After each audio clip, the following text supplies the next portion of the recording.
I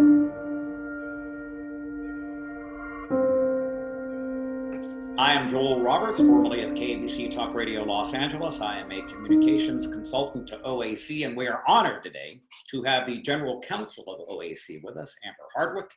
Amber has 10 years as a construction litigator behind her. She has defended more than 100 clients, and get this, she is the chair of the Washington State Bar Construction Section. Amber, welcome. Thank you, Joel. Happy to be here. With all that experience, I can't imagine you could have ever foreseen the pandemic with all of its implications.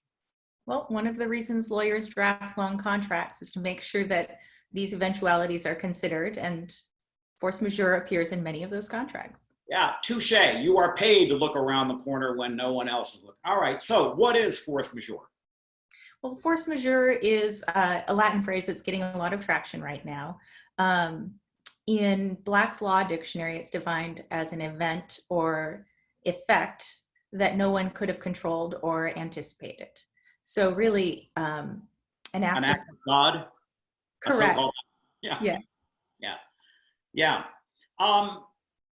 Does force majeure apply differently from state to state?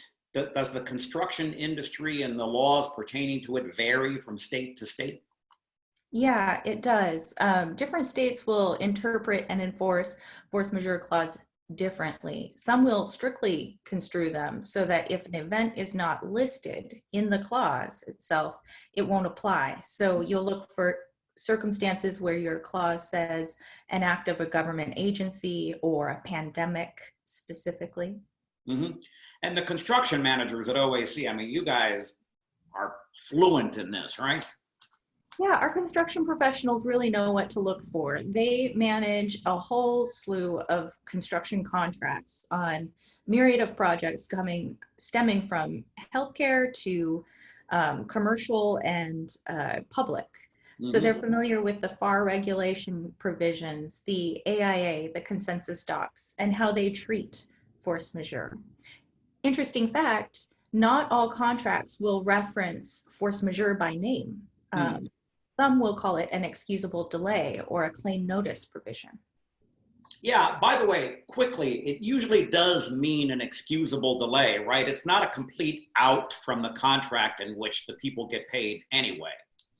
No, yeah, and this is another little known fact.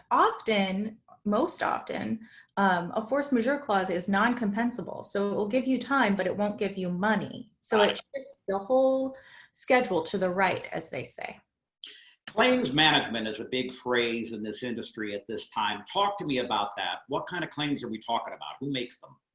Well, it depends on what side you're on, but OAC generally represents the owner or developer. And so the person who's going to be making a claim on most of OAC's projects will be the construction contractor.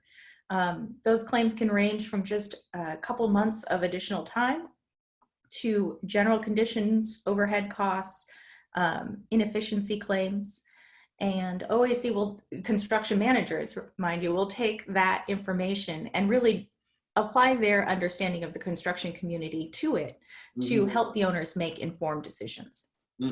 All right, schedules, costs, all these things come into play. Listen, I saw that you have made a great list of some key takeaways that people will be able to, they're actually going to get it from OAC. But give us an idea, 2 or 3 of them now. Well, 2 or 3. So be reasonable, even if your contract doesn't have a force majeure clause. There are common law remedies like frustration of purpose or impossibility. Another one is be diligent in documenting things. Ask for information in writing, dig into the details. One don't is be cautious about asking a contractor to maintain the existing deadlines. That could be constructive acceleration and in turn a normal schedule adjustment into a compensable delay. All right, again, I want everybody to know that a fuller list of these takeaways will be made available to you. Hey, in a couple of sentences, do you think we'll ever return to the old normal? No, I think we're in a whole new world, and we can expect contracts to get a lot more scrutiny with respect to excusable delays, compensable delays, and force majeure. Well, helping people navigate that is what you do. OAC does it wonderfully. You're such a key element there. Thanks for being with us today, and we look forward to sharing more of your wisdom with our audience on another occasion. Thanks so much. That was Amber Hardwick, Chief Counsel at OAC. I'm Joel Roberts. We'll see you next time.